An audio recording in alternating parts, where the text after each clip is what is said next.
la yorojana kana Krista dine kodefani uye sege munyu katoro munyu kana nyani munyu wasanga Krista kufo anga kisiba kodon mali krete wa miri au burutula krete o Krista senuye ambe horonya mali krete wa miri au. L'implantation de l'Église catholique au Soudan français, c'est-à-dire le Mali d'aujourd'hui comme partout ailleurs, en particulier en Afrique occidentale française, a eu comme raison fondamentale l'évangélisation des peuples africains. Leur apporter la bonne nouvelle de l'Évangile conformément à la dernière recommandation de Jésus à ses apôtres. Allez, faites de toutes les nations des disciples, les baptisant au nom du Père, du Fils et du Saint-Esprit, et enseignez-leur à observer tout ce que je vous ai prescrit. Et voici, je suis avec vous tous les jours jusqu'à la fin du monde. Matthieu 28, verset 19 à 20. C'est fort de cette recommandation du Christ à ses apôtres que Claude Poulard et François Liberman ont envoyé 6 missionnaires au Mali, précisément à Kita, où, de nos jours, chaque année, depuis 1966, les catholiques maliens s'y rassemblent pour un pèlerinage national. En effet, Kita est une ville malinké située à 173 km de Bamako, abritant le sanctuaire marial dédié à Notre-Dame du Mali, reine de la paix. Le choix de Kita comme point de chute des premiers missionnaires s'explique par le désir de Monseigneur Lavigéry, supérieur général des Pères Blancs, de fonder un établissement missionnaire dans la ville de Kita. Il y a eu un choix d'abord par les missionnaires.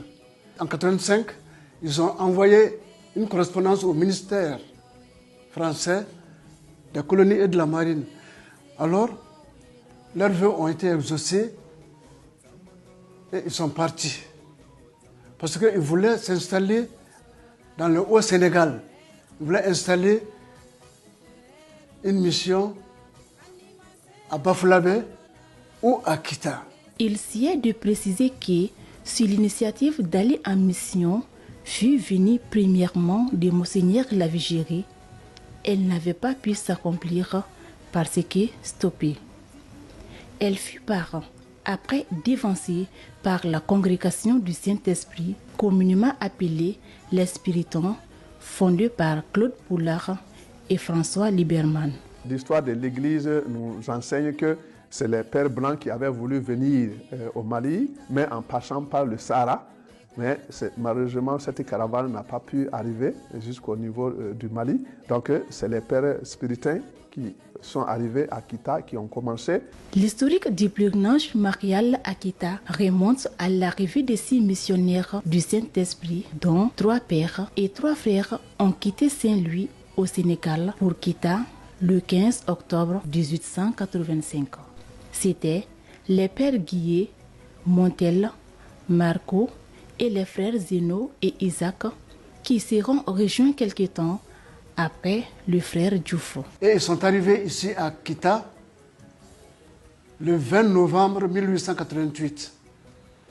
Ils ont été accueillis à Magandiambougou et ils sont installés là-bas. Et de là, ils partaient rendre visite aux gens et ils ont commencé leur travail comme ça, pas les visites, ce qui est normal. Ensuite, ils étaient combien? Ils étaient 6 missionnaires. C'était les fils de Claude Poulard des Places, le fondateur que vous voyez sur la photo, et de François Liberman. Donc c'était des Français qui sont venus évangéliser le peuple du Soudan. Voilà, on peut dire le peuple malien. Au départ, les premiers missionnaires ont été accueillis par le chef de village de Magandiambougou, les autorités locales ainsi que la population qui, avant l'arrivée des missionnaires, étaient musulmanes et animistes. Malgré cette marque d'hospitalité, on a pu remarquer un sentiment de méfiance dû à la différence de leur peau.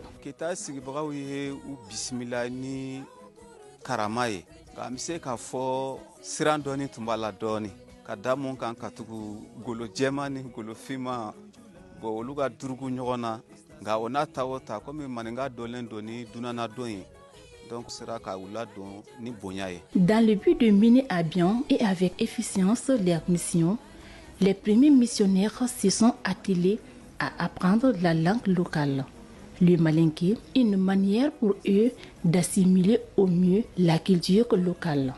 Disons qu'au fur et à mesure que se poursuivait la mission, ils sont parvenus à établir un lien solide de confiance avec la population, ainsi acquise à leur cause. C'était une relation de dialogue, voilà. Donc, ils ont commencé, par exemple, à entrer dans la culture du peuple.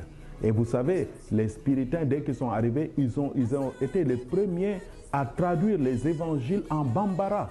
C'est-à-dire que la relation avec la population locale, c'était d'accepter les gens, d'abord, d'accepter leur culture, leur langue, d'être un avec un. Et puis Père Liberman disait, faites-vous nègres avec les nègres, faites-vous bambara avec les bambara.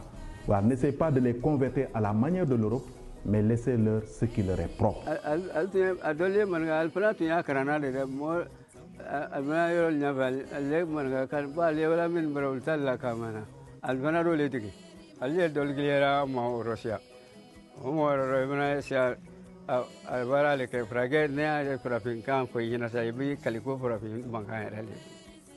La population avait légèrement peur des missionnaires. C'est pourquoi ils ne les abordaient pas aussitôt comme entre camarades. C'est par la suite, avec le zèle des missionnaires, la population a été convaincue que ce sont des gens qui sont venus s'installer pour les aider dans leur vie. C'est pourquoi ils s'occupaient des orphelins, ils s'occupaient des malades,